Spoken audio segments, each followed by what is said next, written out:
तो आज हम कोलिजन की प्रॉब्लम्स डिस्कस करेंगे। कोलिजन या टॉपिक आप पढ़ते हैं chapter work energy and power में। तो आज हम स्टार्ट करेंगे हेड ऑन कोलिजन से या वन डायमेंशनल इलास्टिक कोलिजन से। तो प्रॉब्लम्स पर जाने से पहले थ्योरी रिवाइज करेंगे जल्दी से।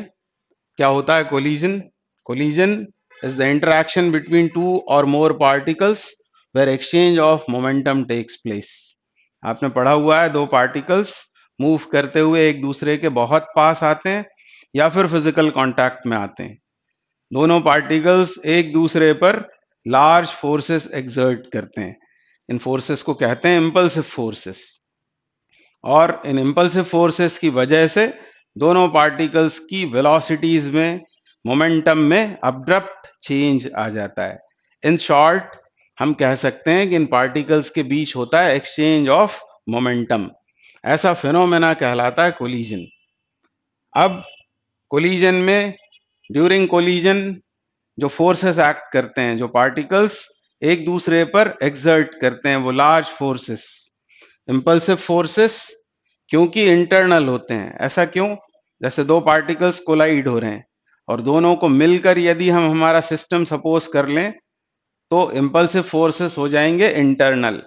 इन other words external force absent है और इसलिए total momentum of the system always remains conserved. यहाँ ऑलवेज भी लिखा हुआ है। तो एक्सटर्नल फोर्स की एब्सेंस में सिस्टम का टोटल मोमेंटम कंजर्व्ड रहेगा। ये हमने लगा दिया law of conservation of linear momentum. तो एक बात याद रखें कि कोलिजन किसी भी टाइप की हो, इलास्टिक या इन इलास्टिक, वन डायमेंशनल या ऑब्लिक, टोटल मोमेंटम सिस्टम का हमेशा कंजर्व्ड रहेगा। अगला पॉइंट है ना, collision total energy is also conserved. यहाँ टोटल लिखा हुआ है, not kinetic energy. Total energy conserved रहेगी।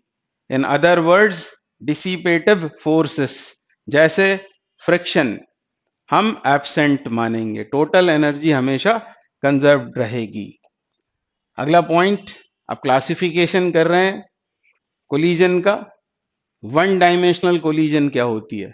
तो वन डायमेंशनल का मतलब है जैसे ये एक पार्टिकल है m1 मास का, u1 वेलोसिटी से स्ट्रेट लाइन पाथ पर मूव कर रहा है और इसी लाइन पर दूसरा पार्टिकल m2 मान लो u2 वेलोसिटी से मूव कर रहा है।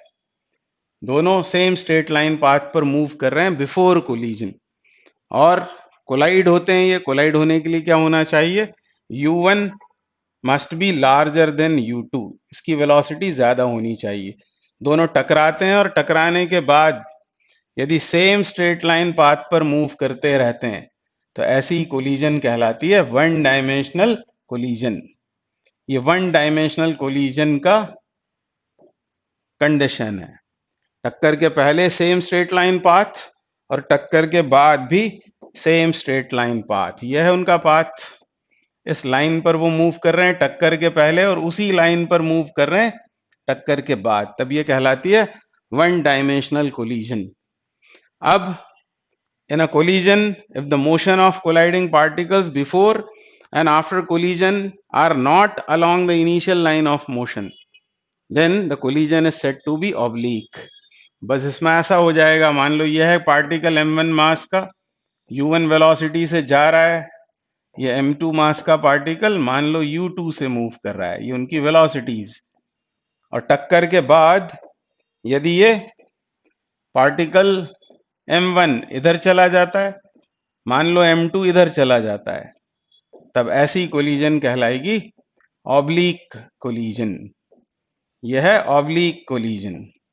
तो वन डायमेंशनल कोलिजन है ये ऑब्लिक कोलिजन है। तो ये दोनों पॉइंट समझ में आए होंगे।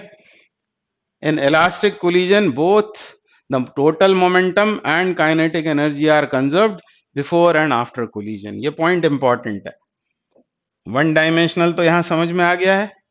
अब यदि इस तरह की कोलिजन में पहले की टोटल काइनेटिक एनर्जी, मतलब इस सिस्टम की टोटल काइनेटिक एनर्जी जितनी पहले थी उतनी ही यदि बाद में रहती है तो हम कहते हैं ये कोलिजन है इलास्टिक। यानी इलास्टिक कोलिजन में काइनेटिक एनर्जी कंजर्व्ड होती है। टोटल मोमेंटम तो किसी भी तरह की कोलिजन में कंजर्व्ड ही होता है। तो in elastic collision both the total momentum and kinetic energy are conserved before and after collision. इसको हमेशा के लिए अब रट लेना चाहिए। इलास्टिक कोलिजन जब आप सुनते हैं तो मतलब क्या है?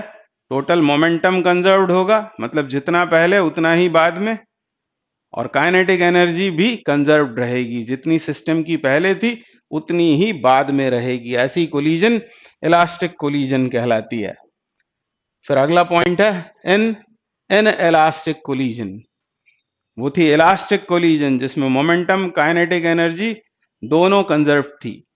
अब यदि वो है इन इलास्टिक कोलिजन तो मोमेंटम तो कंजर्व्ड होता ही है पर काइनेटिक एनर्जी कंजर्व्ड नहीं होगी, इसलिए यहां लिखा हुआ है ओनली मोमेंटम इज कंजर्व्ड। अगला point, if velocity of separation along the line of impact just after collision becomes zero. क्या लिखा हुआ है यहां? Velocity of separation. आपने सुना होगा एक होती है वेलोसिटी ऑफ अप्रोच, टक्कर के पहले जो रिलेटिव वेलोसिटी होती है वो है वेलोसिटी ऑफ अप्रोच, और टकराने के बाद जो रिलेटिव वेलोसिटी होगी दोनों पार्टिकल्स की वो है वेलोसिटी ऑफ सेपरेशन। यहाँ दो पार्टिकल्स की बात हो रही है, और यदि velocity of separation along the line of impact just after collision becomes zero, और यदि वो जीरो है मतलब दोनों बराबर हैं, वो एक्चुअली होती है v2 माइनस v1, और वो यदि जीरो हो गई यानी दोनों की वेलोसिटी सेम हो गई, मतलब दो पार्टिकल्स टकराते हैं और दोनों मिलकर किसी सेम वेलोसिटी से फिर वो मूव करते हैं, ऐसी कोलिजन कहलाती है परफेक्टली इन इलास्टिक कोलिजन। इसको हम आगे कोएफिशिएंट ऑफ रेस्टिट्यूशन से भी डिफाइन करते हैं। फिर ये जो पॉइंट लिखा हुआ है यह है लाइन ऑफ इंपैक्ट का पॉइंट, इसको हम क्वेश्चंस के साथ में डिस्कस करेंगे। नेक्स्ट, अब ये बात हो रही है फिर से किसकी? इलास्टिक कोलिजन की। इलास्टिक कोलिजन तो अभी हमने शर्त पढ़ी उसकी, यदि सिस्टम का लीनियर मोमेंटम कंजर्व्ड रहता है और साथ में काइनेटिक एनर्जी जितनी पहले उतनी ही बाद में रहती है तो ऐसी कोलिजन कहलाती है इलास्टिक कोलिजन। और यदि यह है वन डायमेंशनल इलास्टिक कोलिजन तब क्या होगा? यह पार्टिकल m1 मास का और इसकी वेलोसिटी है u1, और इसी स्ट्रेट लाइन पाथ पर ये दूसरा पार्टिकल m2 मास का और इसकी वेलोसिटी है u2, और ये दोनों टकराते हैं और टकराने के बाद मास m1 की वेलोसिटी हो गई v1 और m2 की वेलोसिटी हो गई v2, और यदि ये सेम स्ट्रेट लाइन पाथ पर मूव करते हैं, टकराने के पहले भी और टकराने के बाद भी सेम स्ट्रेट लाइन पाथ पर मूव करते हैं, मतलब यह है वन डायमेंशनल, यह है वन डायमेंशनल, और क्योंकि काइनेटिक एनर्जी और मोमेंटम दोनों कंजर्व्ड हैं इसलिए यह है इलास्टिक कोलिजन। तो वन डायमेंशनल इलास्टिक कोलिजन, इसी को कहेंगे हेड ऑन कोलिजन, इसी को कहते हैं हेड ऑन कोलिजन। तो इसके लिए यहां दो ये इक्वेशंस बनाई हुई हैं। अब मोमेंटम कितना है इस पार्टिकल का? तो वो है m1 u1 वेक्टर, और इसका कितना है? m2 u2 vector. तो टोटल मोमेंटम सिस्टम का कितना है? m1 u1 vector plus m2 u2 vector, यह है टोटल मोमेंटम सिस्टम का टक्कर से पहले। और अब इसका मोमेंटम कितना हो गया? m1 v1। तो आप देख रहे हैं कि वेलोसिटी चेंज हुई मतलब मोमेंटम चेंज हुआ, और मोमेंटम चेंज हुआ मतलब मोमेंटम का एक्सचेंज हुआ होगा। और इसका मोमेंटम कितना है? m2 v2।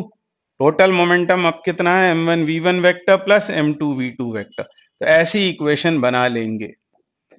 फिर जब इसको यूज करते हैं हम न्यूमेरिकल प्रॉब्लम्स में तो ये वेक्टर साइन हम हटा सकते हैं।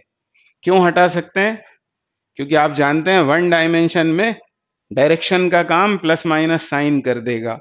यदि हम इस डायरेक्शन को कैसा रिगार्ड कर लेंगे? पॉजिटिव। ये मैं बात कर रहा हूं वन डायमेंशनल इलास्टिक कोलिजन की, और ये मोमेंटम के लिए इक्वेशन बनाई है, total momentum before collision is equal to total momentum after collision. और जब न्यूमेरिकल्स में से यूज करेंगे तो इस डायरेक्शन को हम सपोज कर लेंगे पॉजिटिव, तब इसका साइन हटाया जा सकता है और u1 को हम लेंगे विथ पॉजिटिव साइन, u2 को लेंगे विथ पॉजिटिव साइन। फिर ये अननोन क्वांटिटीज रहती हैं, इनकी बात बाद में कर लेंगे। यानी कई बार इसमें हमको वेक्टर साइन दिखाई नहीं पड़ेंगे, तो कारण उसका यह है कि ये वन डायमेंशनल है, यहाँ प्लस माइनस साइन ही डायरेक्शन का काम करेंगे, क्योंकि जो कोई वेलोसिटी इस डायरेक्शन में होगी, इसको क्योंकि हमने पॉजिटिव रिगार्ड किया, इधर जो वेलोसिटी होगी उसको नेगेटिव साइन के साथ लेंगे। तो ऐसी इक्वेशन हमने कंजर्वेशन ऑफ मोमेंटम की वजह से बनाई है। अब काइनेटिक एनर्जी इसकी कितनी होगी, हाफ m1 u1 स्क्वायर, इसकी होगी हाफ m2 u2 स्क्वायर। तो ये हो गई टोटल काइनेटिक एनर्जी सिस्टम की पहले, और यह है सिस्टम की काइनेटिक एनर्जी बाद में। तो ऐसी दो इक्वेशंस बना ली जाती हैं और इन्हीं से हम सॉल्विंग करेंगे। आगे बढ़ते हैं, अगला पॉइंट देखते हैं क्या बोला है। In one dimensional elastic collision the coefficient of restitution E equals to 1। ये अभी मैं समझाऊंगा आपको क्या होता है ये रेस्टिट्यूशन अगले वीडियो में। अभी तो हम आज बात करेंगे सिर्फ वन डायमेंशनल इलास्टिक कोलिजन के लिए। उसके लिए याद रखें कि कोएफिशिएंट ऑफ रेस्टिट्यूशन 1 होता है। अब in one dimensional elastic collision relative velocity of separation after collision is equal to the relative velocity of approach before collision. इसको समझते हैं। ये वो पार्टिकल m1 मास का और u1 वेलोसिटी से जा रहा है, और ये दूसरा पार्टिकल m2 मास का, ये जा रहा है u2 वेलोसिटी से। ठीक है। अब ये जो है ये पार्टिकल, ये इससे टकराने वाला है, तो इसको कहते हैं कई बार प्रोजेक्टाइल। इसको पहचान के लिए प्रोजेक्टाइल बोल देते हैं, और ये बोलते हैं टारगेट। ये टारगेट है, और प्रोजेक्टाइल टारगेट से टकराए इसके लिए u1 को u2 से ज्यादा होना चाहिए। u1 को u2 से ज्यादा होना चाहिए। अब यदि हम निकालें इनके अप्रोच की वेलोसिटी, मतलब किस वेलोसिटी से ये 1 2 को चेस कर रहा है, या इनके बीच की सेपरेशन किस रेट से डिक्रीज हो रही है, तो क्या लिखेंगे हम, velocity of 1 with respect to 2। मतलब ये लिखना है हमको u1 2, इसी को बोल सकते हैं हम वेलोसिटी ऑफ अप्रोच। और ये कितनी होगी, तो आप जानते हैं रिलेटिव वेलोसिटी के कॉन्सेप्ट से, ये होगी u1 माइनस u2। और क्योंकि ये दोनों इसी डायरेक्शन में, इस डायरेक्शन को पॉजिटिव रिगार्ड कर लिया, तो यही आएगा u1 माइनस u2। तो ये u1 माइनस u2 क्या है, यह है वेलोसिटी ऑफ अप्रोच। ठीक है, वेलोसिटी ऑफ अप्रोच, जिस वेलोसिटी से m1 m2 को चेस करता है, या इनके बीच की सेपरेशन कम होती है। अभी ये फास्ट है, ये स्लो है। आप देख रहे हैं ये कम वेलोसिटी से मूव करेगा, ये ज्यादा से, तभी इनमें टक्कर होगी। और टकराने के बाद वेलोसिटीज कैसी हो जाएंगी, अब ये मतलब ही कौन, टारगेट। ये टारगेट हो जाएगा फास्ट, ठीक है, v2, और ये स्लो हो जाएगा, और फिर आगे इनमें कभी टक्कर नहीं होगी। तो ये है वेलोसिटीज आफ्टर कोलिजन, और ये वन डायमेंशन में ही बात हो रही है। अब क्या होगा, अब इनके बीच की सेपरेशन बढ़ती चली जाएगी, क्योंकि ये हो गया फास्ट और ये हो गया स्लो। तो यदि मैं पूछता हूं आपसे वेलोसिटी ऑफ सेपरेशन का मैग्नीट्यूड कितना है, मैग्नीट्यूड, तो मैग्नीट्यूड आप क्या बोलेंगे, मैग्नीट्यूड बोलेंगे v2 minus v1, larger minus smaller. ये सेपरेशन का, वेलोसिटी ऑफ सेपरेशन का सिर्फ मैग्नीट्यूड बोला हुआ है। ठीक है, तो ये मैग्नीट्यूड्स ही लिखे हुए हैं यहाँ पर। In one dimensional elastic collision relative velocity of separation after collision is equal to relative velocity of approach before collision.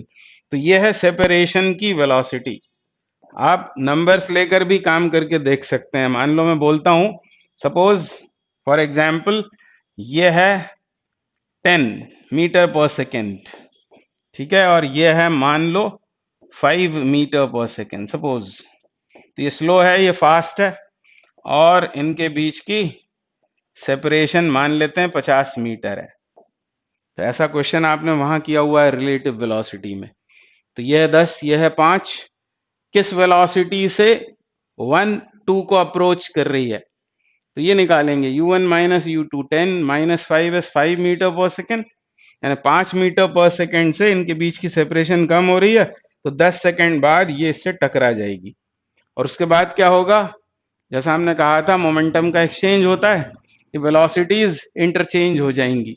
मान लेते हैं हाल फिलहाल, ऐसा हमेशा नहीं होता, मान लेते हैं ये 5 हो गया, ये 10 हो गया, ठीक है, 10 मीटर पर सेकेंड। तो अब क्या होगा, टकराते समय तो इनकी सेपरेशन 0 हो गई होगी और टक्कर के जस्ट बाद अब ये तेज ये धीमे है तो सेपरेशन बढ़ती चली जाएगी इस रेट से, v2 माइनस v1 से।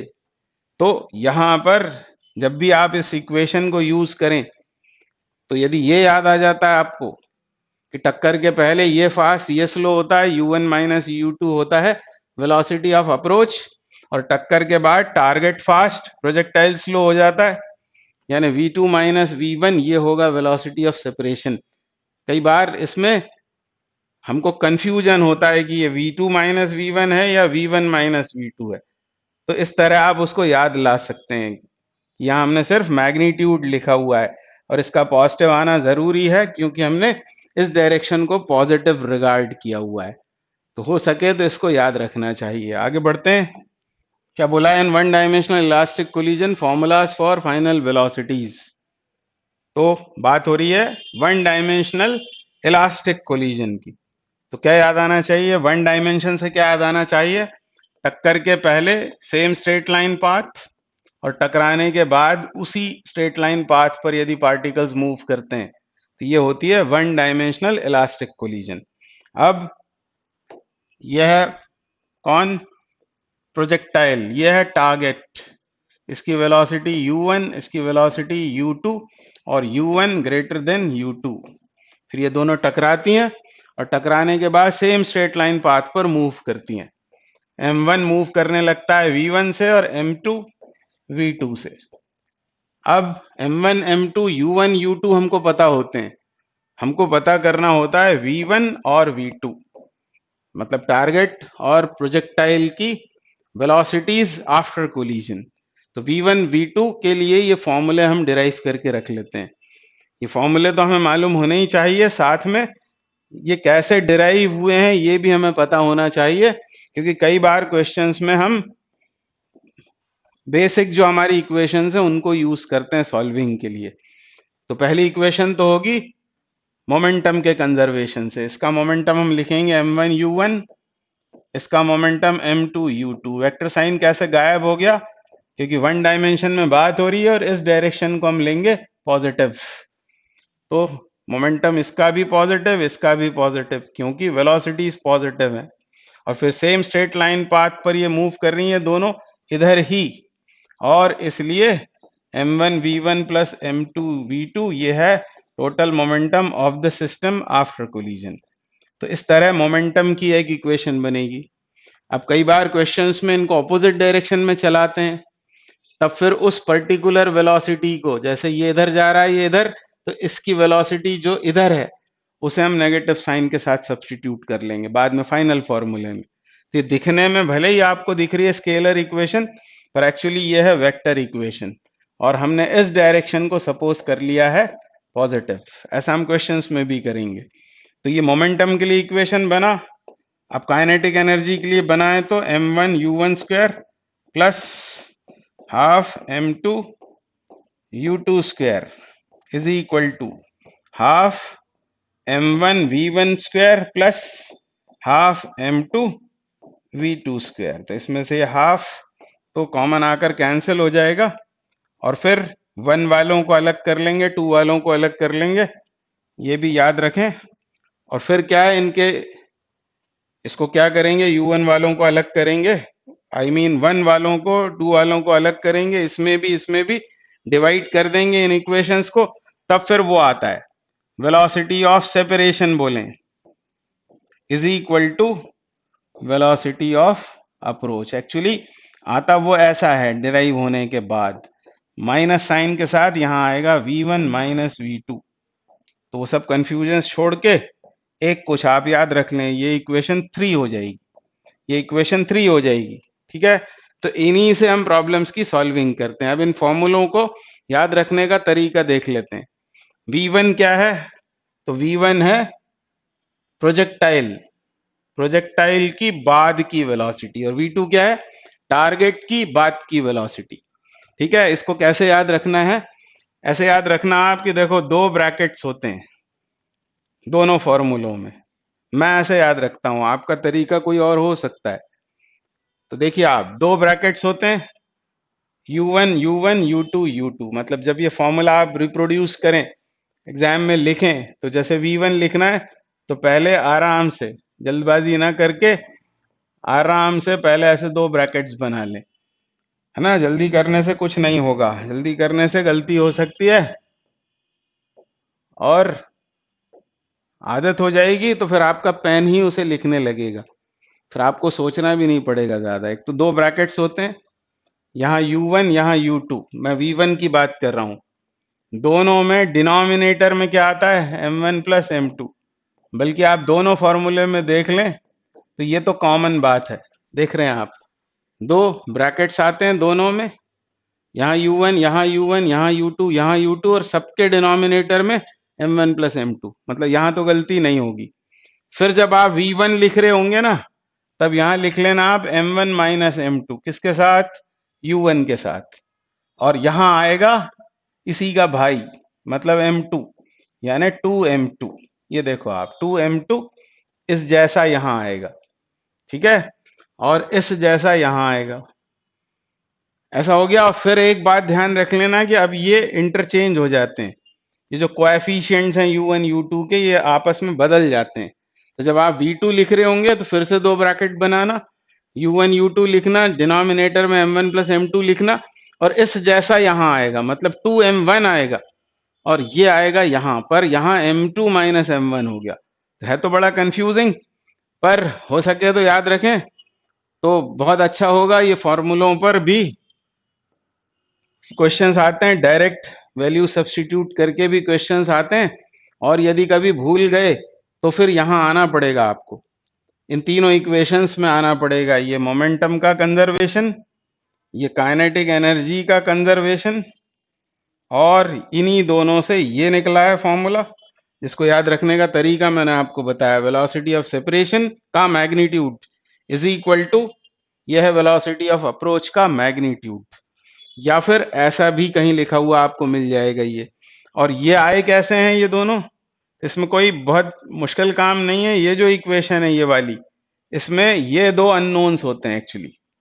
उसमें हम क्या करते हैं, इसमें से यदि v2 निकाल कर यहाँ सब्स्टिट्यूट कर दें, मतलब v2 को एलिमिनेट करें तो v1 बन जाएगा, और v1 को एलिमिनेट करेंगे, मतलब इन दोनों के यूज से ये सब हुआ है। तो एग्जाम में इतना टाइम हमको मिलता नहीं है, तो इनको तो रटना ही अच्छा होगा, और कभी भूल जाते हैं तो बेसिक थ्योरी पे आना पड़ेगा। ठीक है, तो ये दो फॉर्मूले याद रखें, इस पर बहुत सारे क्वेश्चंस होंगे। अब C14 में क्या बोल रहे हैं, in one dimensional elastic collision if m1 equals to m2 equals to m, then v1 is u2 v2 is u1। आराम से इसमें आप देख सकते हैं, m1 m2 यदि बराबर हो गए तो आप देख रहे हैं ये टर्म जीरो, ये टर्म जीरो हो जाएगी, ये दोनों के जीरो हो गई, दोनों जीरो हो गई, और m1 m2 क्योंकि बराबर है तो यहाँ आएगा 2m, यहाँ भी आएगा 2m, ये कैंसिल होकर v1 बराबर होगा u2, और यहाँ देखें 2m 2m, तो v2 हो गया u1, मतलब वेलोसिटीज कैसी हो जाएंगी, इंटरचेंज हो जाएंगी। यदि वन डायमेंशनल इलास्टिक कोलिजन है, दोनों कोलाइडिंग पार्टिकल्स के मासेस इक्वल हैं, तब वेलोसिटीज इंटरचेंज हो जाती हैं। तो अब फॉर्मूले तो बहुत सारे हैं, इनको भी हम डिस्कस करेंगे। अब आप बोर हो रहे हो तो आप आ जाते हैं हम अब क्वेश्चंस के ऊपर। पहला क्वेश्चन क्या बोल रहा है, body of mass 6 kg travelling with a velocity 10 metre per second collides head on and elastically, यानी ये वन डायमेंशनल इलास्टिक कोलिजन की बात हो रही है। With a body of mass 4 kg travelling at a speed of 5 metre per second in opposite direction, the velocity of the second body after the collision is. तो अच्छा होता है इन questions में यदि आप छोटा सा एक डायग्राम बना लेंगे। हमसे बोला है 6 kg की एक बॉडी कितने से मूव कर रही है, वो मूव कर रही है 10 मीटर पर सेकेंड से, मतलब क्या क्या दिया हुआ है, ये m1 और u1, और दूसरी बॉडी है 4 kg की, दूसरी बॉडी है 4 kg की, travelling at a speed of 5 metre per second पर ऑपोजिट डायरेक्शन में। 5 मीटर पर सेकेंड, ये हमारी डायरेक्शन हमने पॉजिटिव मान ली है। तो इसको पॉजिटिव साइन के साथ, इसको नेगेटिव साइन के साथ सब्स्टिट्यूशन करना है। हमसे पूछा है velocity of the second body after the collision is, इसकी वेलोसिटी बाद में पूछी है, मतलब v2 इज आस्क्ड। अब v2 निकालने के लिए v2 का फॉर्मूला लिखना पड़ेगा, और v2 का फॉर्मूला हमें तब याद आएगा जब हम दिमाग में v1 का फॉर्मूला लिखेंगे। हमको पता है ऐसी आती हैं दो टर्म्स, एक u1 वाली एक u2 वाली, दोनों के डिनोमिनेटर में यहां आता है टोटल मास, और फिर जब हम 1 का फॉर्मूला लिख रहे होते हैं तब यहां क्या आता है सेकंड वाले टर्म में, मतलब ही u2 के साथ क्या आता है 2m2, तो यहां पर आएगा 2m1, ऐसे आप रिकॉल कर सकते हो। और यहां आता है m2 माइनस m1, जबकि 1 के फॉर्मूले में इधर क्या आता है 1 माइनस 2, m1 माइनस m2। तो ये फॉर्मूला यदि आ गया दिमाग में तो काम बन जाएगा। अब यहाँ वैल्यूज ही डालनी है आपको। 2m1, 2m1 मतलब यहाँ आएगा 12, और यहाँ टोटल मास मतलब कितना 10, और u1, u1 प्लस साइन के साथ मतलब ही 10, फिर ये प्लस फॉर्मूले का m2, m2 मतलब 4, 4 माइनस 6, 4 माइनस 6 मतलब कितना बचेगा -2, -2 टोटल मास मतलब 10, और u2, u2 -5, -5। तो ये पॉजिटिव साइन पॉजिटिव हो जाएगा, ये टोटल में ये 1 हो गया, और ये 12, 12 प्लस 1 इज 13, प्लस 13 या -13 प्लस 13, और प्लस साइन भी कुछ बता रहा है। ये वेलोसिटी हमने किसकी निकाली है, इसकी वेलोसिटी निकाली है, velocity of the second body, इसकी वेलोसिटी निकाली है, और उसका +13 आना बता रहा है कि वो इधर चली जाएगी 5 मीटर पर सेकेंड से, जब इससे टकराएगी तो इधर लौट जाएगी कितने से 13 मीटर पर सेकेंड से। हाल फिलहाल आंसर है 4। तो ये फॉर्मूला आपको याद होने ही चाहिए, इनको लिख लिख कर देखना चाहिए। अगला question, if a ball of mass 0.4 kg moving with a velocity of 3 metre per second, तो ये वो बॉल हो गई 0.4 kg की, और कितने से मूव कर रही है 3 मीटर पर सेकेंड से, 3 मीटर पर सेकेंड से collides elastically with another ball of mass 0.6 kg which is at rest, मतलब u2 0 हो गया। Find their velocities after collision, तो दोनों फॉर्मूले लिखने पड़ेंगे हमको, v1 और v2 के, v1 और v2 के दोनों फॉर्मूले लिखेंगे। फिर से इसकी हैबिट हो तो आराम से लिखे जा सकते हैं, ये इनको लिख लिख कर देखना ही चाहिए। लास्ट टाइम रिवीजन में भी इनको एक बार देख कर जाना चाहिए। ऐसा यदि आप लिख लेंगे, भले इसमें देर लगती है, पर आंसर आपका श्योर शॉट आएगा, करेक्टली आएगा। तो ऐसा आपने पहले लिख लिया, या कम से कम इसका पिक्चर दिमाग में बना लिया दोनों फॉर्मूलों का। तो यहाँ क्या लिख दूं मैं, यहाँ क्या लिख दें 2m2, तो इधर क्या लिख दें 2m1, ठीक है। यहाँ पर m1 माइनस m2, इधर m2 माइनस m1, ठीक है। अब इस क्वेश्चन में पर्टिकुलर ये तो रेस्ट में है, मतलब u2 0 है, और u2 के 0 होने से क्या होगा, u2 के 0 हो जाने से ये 0 और ये 0, मतलब इन दोनों की हमें जरूरत नहीं, सिर्फ ये यूज करना है आपको। तो जब आप v1 निकालेंगे तो v1 कितना होगा m1 minus m2, m1 minus m2, तो कितना आएगा 0.4 माइनस 0.6 मतलब -0.2, ठीक है। फिर नीचे टोटल मास, तो ये मास टोटल तो 1 हो गया। फिर u1 बोले तो 3, तो ये कितना आ गया -0.6 मीटर पर सेकेंड। अभी माइनस साइन क्या बता रहा है कि बॉडी इस रेस्ट की बॉडी से टकराएगी और वापस लौट जाएगी कितने से 0.6 मीटर पर सेकेंड से वापस आ जाएगी, क्योंकि माइनस साइन आया हुआ है। तो आंसर तो आपका आ गया, आंसर ये है ऑप्शन 1 इज करेक्ट। तो ये तो v1 है, v2 चाहिए होगा तो तो इसमें आना पड़ेगा v2 is 2m1, 2m1 मतलब 0.8 अपॉन 1 टाइम्स क्या लिखना है हमें u1, u1 इज 3, तो 8 या 24 मतलब 2.4 मीटर पर सेकेंड। तो वेरीफाई भी हो गया। ये फॉर्मूले लिखने की हमको हैबिट हो। अगला क्वेश्चन करते हैं। क्या बोल रहे हैं? Particle experiences a perfectly elastic collision with a stationary particle, मतलब टारगेट रेस्ट में है, u2 को जीरो करना है। Then the ratio of their masses if after this head on collision the particles fly apart in opposite directions with equal velocities. तो पहले की situation क्या है? Before collision m1 mass of projectile, ये उसकी वेलोसिटी, और जो टारगेट है वो है रेस्ट में, मतलब u2 इज 0। और टक्कर के बाद क्या हुआ? टक्कर के बाद ये दोनों बॉडीज फ्लाई ऑफ या फ्लाई अपार्ट, अपार्ट मतलब दूर जाती हैं, इन opposite directions with equal velocities. अब डायरेक्शंस हम कैसी सपोज कर लें? ऐसी सपोज कर लेते हैं। ये हो गई उनकी डायरेक्शंस। तो ये हो गया v1 और ये हो गया v2, और v1 और v2 दोनों ही बराबर हैं, तो मान लेते हैं v है, और इस डायरेक्शन को ले लेते हैं हम पॉजिटिव। अब इसको हम हमारे बेसिक फॉर्मूलों से सॉल्व करेंगे। पहला फॉर्मूला हम बनाएंगे, पहली इक्वेशन बनाएंगे कंजर्वेशन ऑफ मोमेंटम से। तो momentum of the system before collision is m1u1 positive, इसका मोमेंटम तो जीरो है। और मोमेंटम आफ्टर कोलिजन क्या होगा?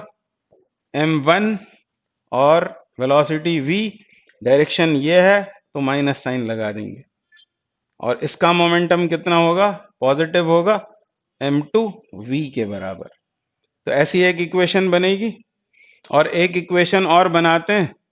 हम जानते हैं वेलोसिटी ऑफ, ये क्या है? Velocity of separation is equal to velocity of approach.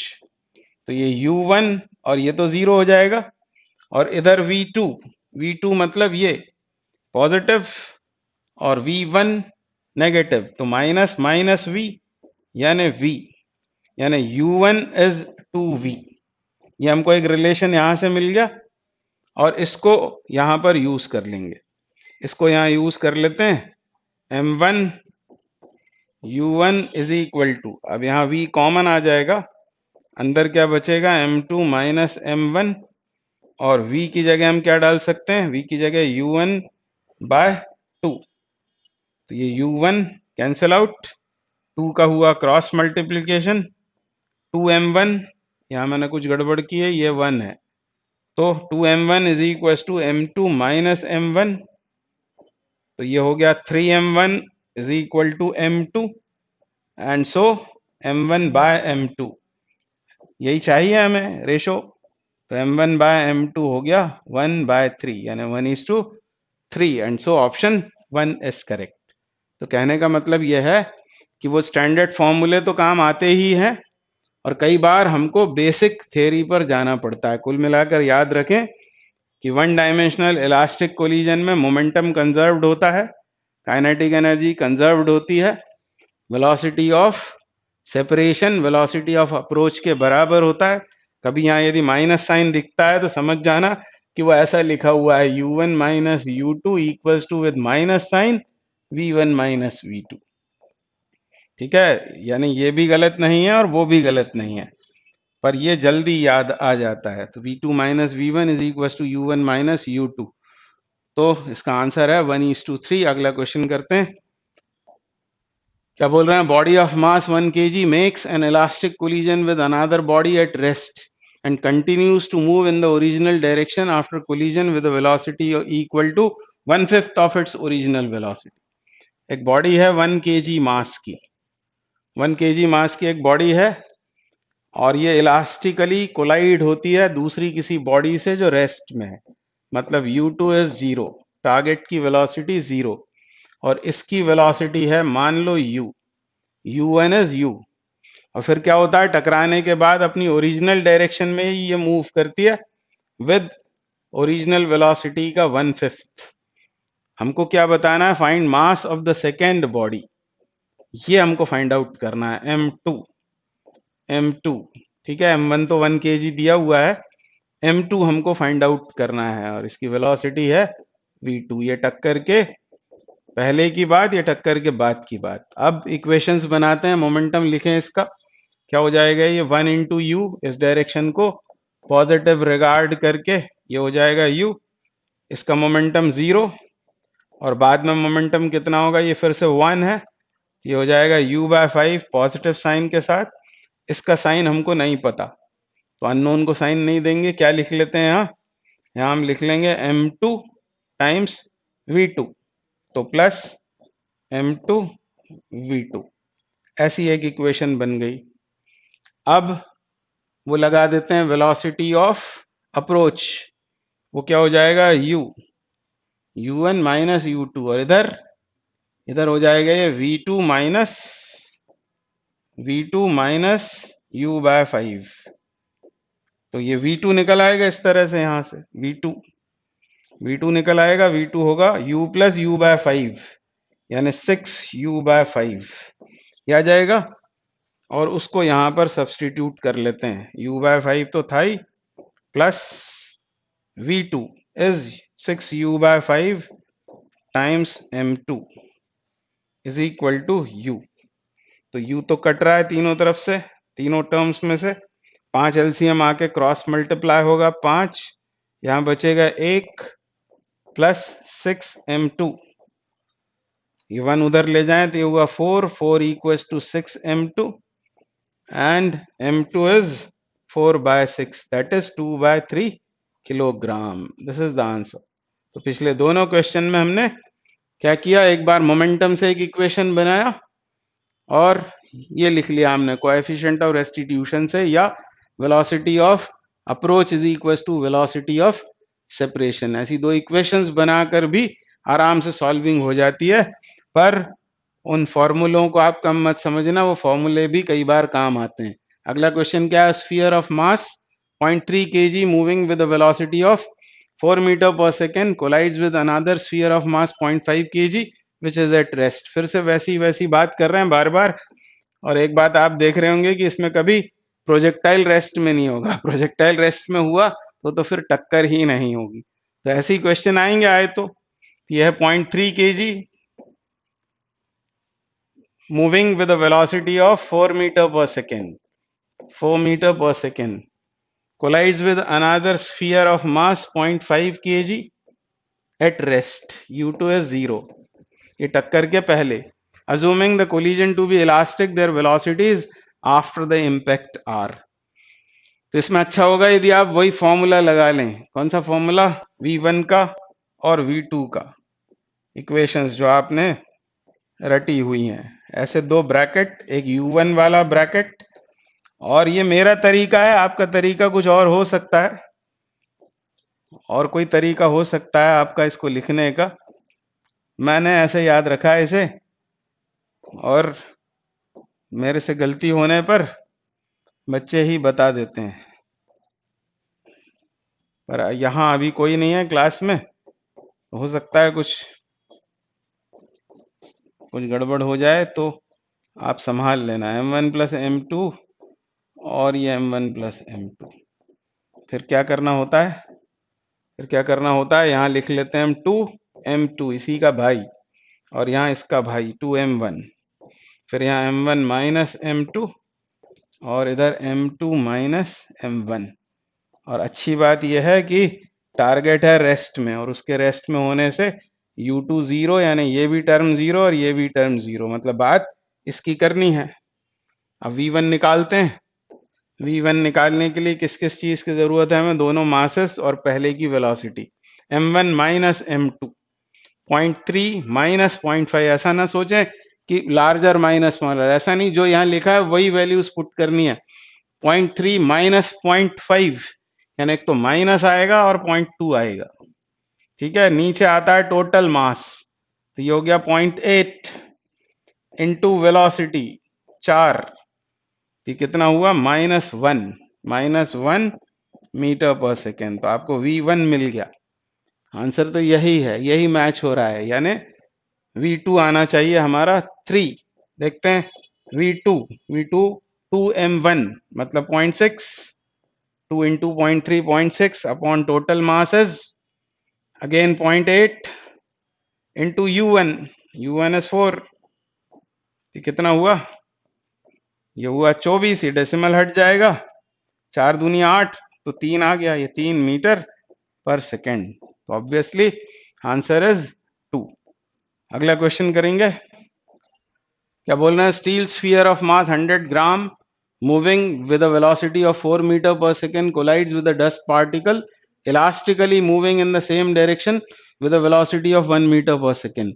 The velocity of the dust particle after the collision is, तो एक स्टील स्फीयर है, इसका मास m1 मान लेते हैं और इसकी वेलोसिटी मान लेते हैं u1, मतलब ये हो गया प्रोजेक्टाइल, और दूसरा है डस्ट पार्टिकल, डस्ट पार्टिकल उसका मास m2, यहां बोला नहीं है पर क्योंकि बोला है डस्ट पार्टिकल यानी इसके सामने m1 के सामने m2 का मास नेग्लिजिबल होगा, और ये खुद मूव कर रहा है कितने से, 1 मीटर पर सेकेंड से।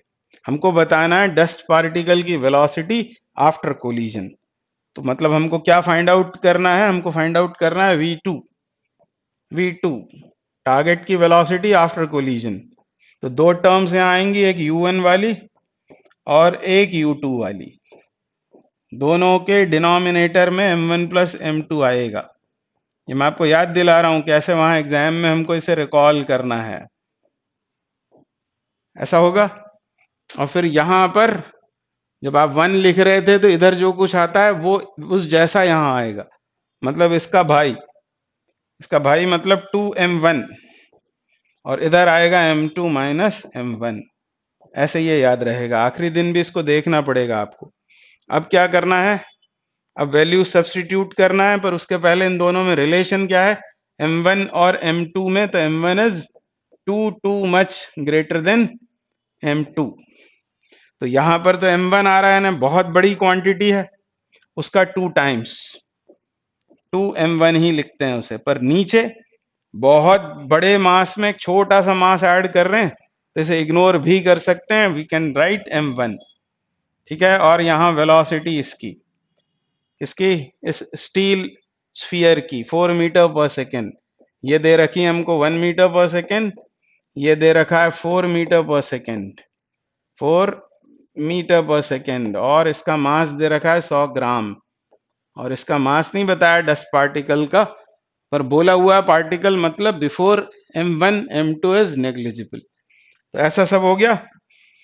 फिर यहाँ प्लस साइन, अब इन दोनों में कंपैरिजन करें यदि, तो m2 कैसा है, बहुत कम, इसको छोड़ दें तो यहाँ आएगा माइनस m1, और नीचे आएगा m1, जब m2 को ऐड किया तो इसको इग्नोर करके m1 लिख लिया, और आया u2, ठीक है। ये थ्योरी में आपने पढ़ा हुआ है, पर भूल जाएं तो एग्जाम में आपको इस तरह अप्रोच रखनी पड़ेगी। तो ये खत्म, तो कितना आया 2u1 माइनस u2, और अब u1 u2 को साइन के साथ में पुट करो, पुट विथ साइन, और ये इनिशियल वेलोसिटीज हैं, दोनों पता है आपको, साइन के साथ पुट करेंगे तो आंसर आ जाएगा।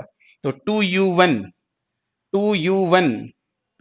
मतलब 8, ठीक है, और u2 मतलब 1, यानी आया +7 मीटर पर सेकेंड, मतलब डस्ट पार्टिकल +7 से आगे चला जाएगा, यानी आंसर इज नॉट 8, क्योंकि यहां पर डस्ट पार्टिकल के पास कुछ वेलोसिटी, यदि वो रेस्ट में होता तो डबल वेलोसिटी से उड़ जाता, पर थोड़ी कम रहेगी वेलोसिटी 7 मीटर पर सेकेंड, क्योंकि खुद 1 मीटर पर सेकेंड से उसी डायरेक्शन में मूव कर रहा था, यानी +7 metre per second is the answer.